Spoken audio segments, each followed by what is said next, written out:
خو یو خبره یو ګناه چې هغه هم په موږ ټولو کې موجود ده ډېر عجیب غوندې ده خو مصیبت دا دی یا داسې به ووایو چې د هغې ناشناوالی دا دی چې څوک یې نه ګڼي چې ګناه ده او دا مثلا عامه ده چې ګناه ته څوک ګناه نه وایي خو دا زه چې کوم بیانول غواړم نو دا به ما باندې هم بدلېږي او په تاسو ټولو به بدلېږي چې لکه دا خو څه پردو کورونو کې ګوتې وهي پردو کارونو کې کار ساتي هغه جعل سازي ده دو نمبري نقالي تاسو ګورئ د دې نه به څوک خلاصي چې هغه د دې څیز نه دا ګناهګڼي ځان ته ساتي هر ځای ته چې ورځي لکه 1 نمبر شی دی که 2 نمبر شی دی هر ځای کې به دا یره وستی قدم چې ږدي چې چېرته به جعل ساز باندې وانه وړمه په یو نقال باندې وانه وړمه دوکه مې نه کي د اول نمبر شیز په نوم باندې 2 نمبر او 10 نمبر شی را باندې خرڅ نه کړي خو تاسو به وایئ چې یاره مونږ که خو ماشاءالله دلته چې څوک راغلي یا به دا کار نه کوي ځکه چې دا خو دلته چې څوک راځي جعل سازي څه کوي بیا دلته نه راځي دوکهباز سړی 2 نمبر کس هغه دلته نه راځي خو حیرانتیا خبره دا ده چې کله مونږ ځان سره انصاف وکړو نو ډېر ښایسته ښایسته خلک چې دلته مونږ کوم موجود یو په هغې جعل سازۍ کوم قسم چې زه بیانول غواړم پکې مونږ ټول ملوث یو استادان پکې ملوث دي او شاګردان پکې ملوث دي او مور پلار پکې ملوث دي په هغې 2 نمبرۍ کوي څوک د 2 نمبري نه وایي او د افسوس خبره دا ده عامه جعل سازي خو پرېږده 2 نمبري پرېږده نقالي پرېږده ملاوټونه پرېږده حالانکې تاسو ګورئ 2 نمبر دوايي چې کوم ډاکټر راسي ونیول شي څومره مطلب دا دی چې مجرم ګڼلی کېږي سزاوار ګڼلی کېږي خو دا زه چې کوم یاد عمر دا ډول سره د سزا قابله زموږ په معاشره کې عملي طور نه ګڼلی کېږي چې هغه په تعلیمي ادارو کې چلېږي دا نقالي او جعل سازي او دوکهبازي او موږ ټول پکې تقریبا شریک یو الا من رحم الله تعلیمي ادارو کې که هغې لوستی دي کالجونه سکولونه دي که مدرسې دي یعنې په درد د پاسه درد دا دی او د غم د پاسه غم دا دی چې د کوم خلکو نه دا توقع کېدی شي چې دوی به دوکهبازي به ختموي د دوکهبازۍ مخنیوی به کوي رد به کوي خلک به صداقت ته رابلي څنګه چې الله فرمایي ای مؤمنانو د الله نه ویرېږئ د رښتینو ملګري شئ الله رښتینی دین یې رښتینی کتاب یې رښتینی پیغمبر یې رښتینی ټول د صداقت دین دی د دې صادقینو ملګري شئ کم خلک چې د خلکو د رهنمایۍ لپاره چمټ کړی شوي دي منتخب شوي د دې لپاره چې دوی به د خلکو رهنمایي کوي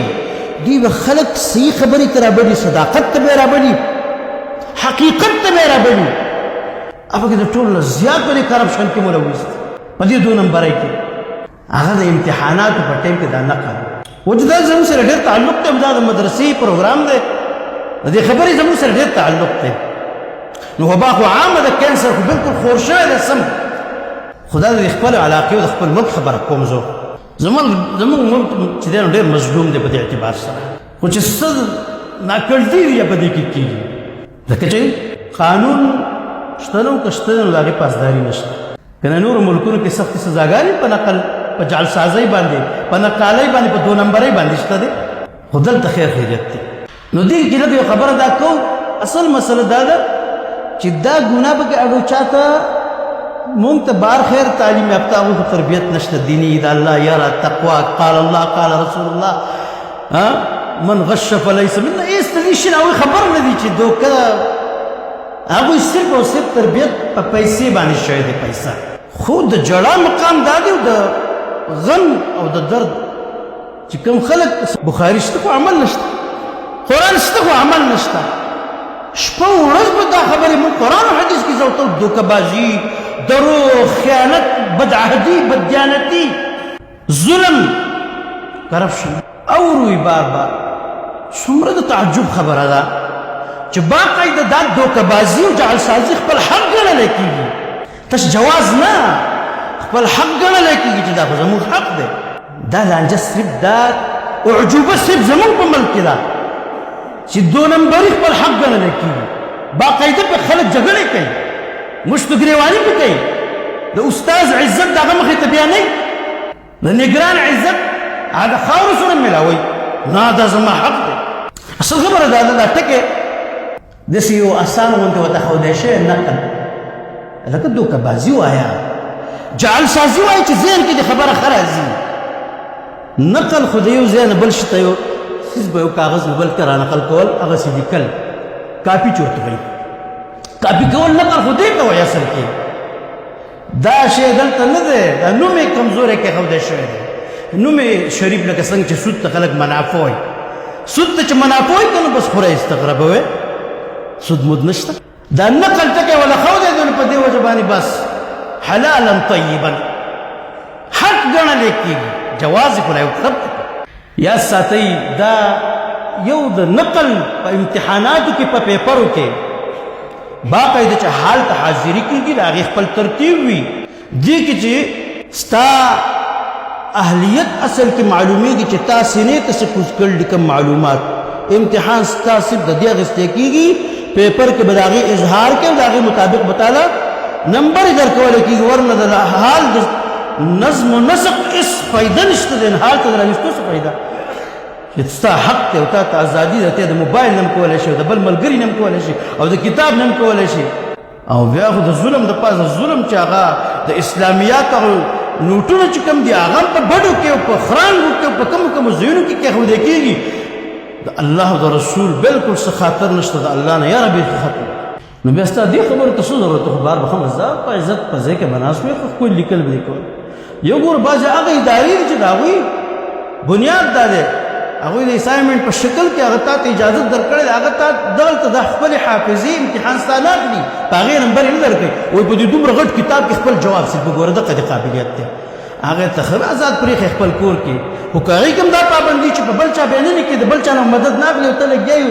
مشر ورور له دې ورکړی، استاد د دې کتاب حواله کړی چې زما دا جوابونه دا شي نه راله ولیکه، بیا هم حرام خور یې، بیا هم مجرم او خاین او غدار یې. نو دا د نقل ګناه چې ده نو دا یوازې سنګل ګناه نه ده، دا د څو ګناهونو او د څو قباحتونو مجموعه ده. نمبر 1 دروغ. د چا صفت دی؟ هلته استاد تعالی نمبر یې به دې درکوي، صاحب ډېر تکړه دی ماشاءالله، لیکلي ډېر ښایسته کړي جوابات. دروغ دی استاد ته ووایي نمبر یې به دروغ واخېسته. کذب دا د منافقینو صفت. ولهم عذاب علیم بما کانوا یکذبون. دردونکی عذاب خو دې په دې وجه دی چې دروغ وایي، همیشه دروغ وایي. اذا حدث کذب. د منافق علامات ذکر کوي، هغه دا دي چې کله خبرې کوي دروغ وایي. دا دروغ چې کوم دي نو دا د منافقانو کار دی. دویم نمبر ګناه پکې څه ده؟ خیانت، بددیانتي، امانت چې دی بربادول. دلته چې ته راغلی په دې بنیاد باندې دا مجلس ته امانت دی، نه به چا ته ګوري، نه به تا نه څوک نقل کوي، نه به چا له نقل ورکوي، نه به اخلي. المجالس بالامانه. امانت دې دړې وړې کړو، تا چې کله نقل وکړو تا خیانت وکړو. واذا اؤتمن خان. د منافق صفت سره کله چې امانتدار وګڼل شي، کار د منافقینو کوي. نو جړه خبره دا ده چې دا د بخاري او د قرآن ترجمې هر کال او ختمونه او دورې هغه خلک دا کوي او باقاعده بد اخلاقۍ کوي. د استاد سره پیپر ورته شلی په میز باندې ورته ږدي او بحثونه ورسره کوي. الله څه فرمایي؟ امانتدارۍ باره کې څه وایي؟ ان الله یامرکم ان تؤدوا الامانات الى اهلها. د چا چې کوم حق کېږي هغه حق ته ورکول پکار دي. ته په نقل باندې شی ولیکې، دا تکړه کس چې کوم دی قابل د هغه نمبر یې تا واخیستی، حقدار یې هغه و چې هغه محنت کړی دی، هغه تا واخیستی. په دې خبر ځان پوهې کوي. نو امانتدارۍ چې څومره حکم دی، منافق سړی چې کوم دی د امانتدارۍ خیال نه ساتي.